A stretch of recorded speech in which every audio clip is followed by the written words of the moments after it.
కొంతమంది పురాణాలను పుక్కటి పురాణాలని కొట్టిపడేస్తూ ఉంటారు. అయితే పురాణ గాథలకు సంబంధించి ఎన్నో సజీవ సాక్ష్యాలు భూమిపై ఇప్పటికే కనిపించాయి, ఇంకా కనిపిస్తూనే ఉన్నాయి కూడా. ఇక మందర పర్వతాన్ని దేవతలు రాక్షసులు వాసుకుని కవ్వంగా చేసుకుని మదించారు. బీహార్లోని బాగల్పూర్ నుంచి 50 కిలోమీటర్ల దూరంలో బంకా జిల్లాలో ఈ మందర పర్వతం ఉంది.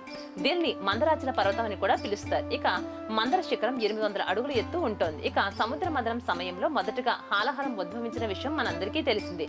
ఈ హాలహలాన్ని శివుడు కంఠంలో దాచుకుని గరుడ కంఠుడు అయ్యారు. అలాగే సాగర మదనంలో అనేకం ఉద్భవించాయి. ఆసక్తికర విషయం ఏమిటి అంటే, ఈ సముద్ర మదన సమయంలో మొదటిగా హాలహలం ఉద్భవించగా శివుడు ఆ హాలహలం తాగి తన కంఠంలో దాచుకున్నాడు. అయితే సముద్ర మదన సమయంలో విషం లభ్యమైన పాత్ర నేటికి పర్వతంపై ఉంది. ఈ ప్రదేశాన్ని శంఖకుండం అని కూడా పిలుస్తారు. ఇప్పుడు ఈ ప్రదేశం మధుసూదన్ ధామ్ గా పిలువబడుతోంది. ఇక భారతదేశంలో ప్రసిద్ధ పుణ్యక్షేత్రం ఇక్కడ ఉంది.